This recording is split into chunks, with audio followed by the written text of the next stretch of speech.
Speaking of liberty, in the public interest, the National Broadcasting Company has made its facilities available for another program in the second series under the auspices of the Council for Democracy. Once again, there's a period of free talk on the air. Once again, our host is Rex Stout, whom most of you already know as the author of the famous Nero Wolfe detective stories. This week, another Rex Stout master detective makes his debut in a brand new mystery story entitled Alphabet Hicks. Clever, active as a dynamo, a little on the shady side, deliberately mysterious. That's A. Hicks, whose singular calling card, but read it for yourself. At this moment, we present not the author of baffling tales, but the outspoken champion of our American democracy, Mr. Rex Stout. Thank you, George Putnam. Good evening, friends of liberty. Our guest today, Erskine Caldwell, has recently got home from a long trip together with his wife, Margaret Burke White, the photographer. You read his books, God's Little Acre, Trouble in July, and others, and seen his famous Tobacco Road. But what we're interested in today is his trip. He went to Russia, and unlike the Germans, he got to Moscow. Not only that, he got there ahead of time, before it started. What was the date, Mr. Caldwell? When we got to the Soviet Union? Well, Moscow. The 12th of May. We landed in Hong Kong in April, then to Chongqing, through Mongolia, northwest China, Kazakhstan, and on into European Russia. Well, how was Hong Kong last April? Jittery? Well, worried. They knew the Japanese were getting set, and that it was only a matter of time until the showdown. When you got to Moscow, you made it a base for explorations? Not for a while, Mr. Stout. For a solid month, we didn't make any explorations. The Russian government had passed very strict laws forbidding any travel whatever, anywhere, in Russia by anybody. They finally made a special dispensation in our case, but it wasn't until the 12th of June that we even managed to leave Moscow. At that time, do you think anyone in Russia knew that the German attack was coming? The government knew, at least 3 months in advance. That was why they had passed laws forbidding travel. You see, the country had been overrun with Germans, so-called tourists, sightseers, and advance agents, and the laws were aimed directly at them. Well, what about the Russian people? Did they know? I don't think so. We were down on the coast of the Black Sea on June the 22nd at a resort called Sukhumi. For the first few hours, there was general confusion. People were in a daze. But by the next morning, all that had cleared off, and they were ready to face the fact of war. And 3 days later, the entire nation was mobilized. The entire nation in 3 days? Yes. It was one of the fastest mobilizations in history. Not only an army of 20 million men, but the entire nation. Did you say 20 million? That's right, Mr. Stout. 10 million in the standing army to meet the German attack, and another 10 million in reserve. And those 10 million reserves are still almost uncalled on back in the Urals. They are still being trained and equipped. But hadn't a large part of the army been mobilized near the frontier for months? I don't think so. What the Germans met at first was simply border guards that fell back for several hundred miles towards the Soviet main forces. They had a zone of fluid defenses in tremendous depth. That was the Russian answer to mechanized war. Seems to have been a pretty good answer. What did you find when you got back to Moscow? When my wife and I returned to Moscow on June the 28th, 6 days after the attack began, everything was perfectly organized. People were confident and busy. Every citizen felt himself part of the mass mobilization resisting invasion. You could call it a total psychological mobilization for total war. And that brings up an interesting point, I think. The French failed in 1940 because their people weren't prepared psychologically. They still regarded the French army as a fighting force and saw themselves as citizens more or less unaffected. The Russians have held out against the German attack because they were prepared, psychologically as well as other ways. For 20 years, their people have been trained to the idea of total war. For 20 years, they have been working for the state and had it dinned into them that if war did come, it would be total. Yeah, we tried some dinning here, too, but of course in a democracy it's different. There's more than one din in a democracy, which is as it should be until the shooting starts. It was interesting the way the Russian people responded. The working day was lengthened from 8 to 10 hours, and the working week from 5 to 6 days. So they still had a day of rest? Yes, on Sundays.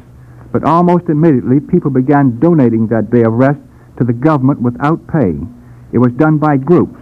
The people in a block of apartment houses would report together for whatever work was assigned to them by the city Soviet. That would correspond to our mayor's office. Did all the people do that? Yes, they did. I talked with working men and artists and college professors, men and women, old and young. My secretary, for instance, spent her Sundays carrying bricks. Good for her. What do the Russians think about us Americans, Mr. Caldwell? Well, they don't know much about us, of course. I think they like Americans as well as any foreigners, perhaps better, and of course they have a tremendous respect for us. They admire our industrial organization and our technical ability to point of copying both whenever they can. And then they like us as people, too. I spent a great deal of time back to the front with various units of the Army, and they certainly went all out on hospitality. At every mess, they gave us a banquet, and when it came time to say goodbye, the final toast almost invariably was, of course in Russian, "On behalf of my regiment and country, I am joining hands with you as a token of friendship between our two great nations." I'd drink to that myself. What about the Russians as a modern industrial nation? How good are they? Very good indeed, Mr. Stout. Apparently much better than the world at large had any idea of. I know what you have in mind. All those stories about how the Russians would never make any good industrial workers. Their temperaments weren't fitted for it. Yes, like the stories about the Japanese not making good flyers. I think the reason for that misunderstanding of the Russian worker was that we were judging the Russian industrial organization by what we could see of its results in the production of consumer goods alone. They weren't impressive, but we forgot that the main Russian effort all along was in the production of military and defense materials, and that we never saw. It was kept absolutely secret until the outbreak of war. Now we know that the Russians have done very well indeed. Their tanks and planes are as good as the Germans, and they apparently have plenty of them. But can they keep on producing them? I should say from my observations that they can, Mr. Stout, and that is one of the modern Russian miracles. Their industrial capacity has been cut down by the German invasion, of course, but not as much as you might think. We've heard a good deal about how they moved whole factories to the interior. They actually did it. Probably about 75% of their entire industrial capacity has been saved and transported bodily to the Urals. Sounds incredible. Imagine moving Pittsburgh to Denver in 2 months. What about the people, Mr. Caldwell? Did they go too? Only certain classes, Mr. Stout. Technicians, workers, and officials. The others, all the population, have orders to remain in their homes or on their land until they get official orders to go somewhere else. There wasn't any great refugee problem in Russia as there was in France. And those left behind, or some of them, are they the guerrillas? Exactly. Every Russian citizen is trained in the use of arms and told just what to do in case he ever finds himself behind the enemy lines. Then the guerrillas aren't part of the regular Russian army. No, not unless they are detachments that have been cut off in some military operation. There have been plenty of those, of course. But most of the guerrillas work, as we read about, burning supplies, destroying German equipment, attacking outlying posts, is all the work of Russian peasants doing what they've been trained to do. You see, Mr. Stout, again, it's all a part of the picture of total war. Yes, the war we are now in ourselves. And that raises a question. What are the Russians going to do in the Far East, Mr. Caldwell? Do you think they will help us actively in our fight with Japan? I think it might help us if we examine Russia as a whole, Mr. Stout. We've seen a strong, united people determined on defending themselves to the end. At the same time, we've seen a people somewhat suspicious of outsiders doing their own business in their own way. Right now, they're engaged in the greatest land battle of history, with enormously long lines to cover and supply. Opening up a second front in the Far East would mean taking on another big job of huge dimensions. So then do you expect Russia to remain on the sidelines in the Pacific? Not necessarily.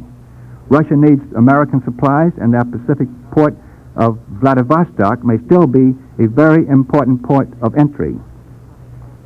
It would be a great help to us to have Siberian bases. Up to now, Russia has preferred not to get involved with Japan, but that was before this morning. As matters stand now, in this all-out battle against the Axis, we need her and she needs us. Well, if she does decide to fight Japan, what has she got to fight with? Haven't a lot of the best Russian troops been moved to the other front? I saw Siberian troops in European Russia way back last June, and of course they've moved in a lot more since then. But I doubt if they've weakened their Siberian defenses very seriously. Assuming that they have reduced the Siberian army by a third, they would still have better than 500,000 men left, all well trained and well armed, and a complete force of fighters and heavy bombers as well as submarines. And they're where they can reach the Japs. I want to say one thing more, Mr. Stout, and that is this. The whole Far Eastern development has been simply a part of a gigantic world strategy of the Nazis. They timed the attack of their Japanese allies on the United States to fall when it could be of the best possible service to the Nazis themselves. And when they needed it most. Yes. As I see it, the German strategy runs like this. Distract America in the Pacific, which will have the effect of cutting down American aid to Russia and Britain, which will make possible a digging in on the Eastern Front. Then the Russians can be held in check with a comparatively small force, while main German strength is directed elsewhere, to a new assault in North Africa, towards Suez, or down through Spain and Portugal to Africa's west coast. And then across to South America, and then north. Yes, but we must never let them get that far. No more defense for us. We must attack. The whole idea of mere defense must be abandoned, or we cannot win. There's no or about it. Not anymore. Thank you, Mr. Caldwell. Ladies and gentlemen, our guest today, the last on this present series of broadcasts by the Council for Democracy, has been Erskine Caldwell, author and journalist whose new book on Russia will be published soon. This is Rex Stout saying goodbye for the time being. You have just heard the final program of a special series entitled Speaking of Liberty, brought to you in the public interest by the National Broadcasting Company under the auspices of the Council for Democracy. The Council would like to know how you've enjoyed these broadcasts, in which distinguished authors and journalists have been interviewed by Mr. Rex Stout.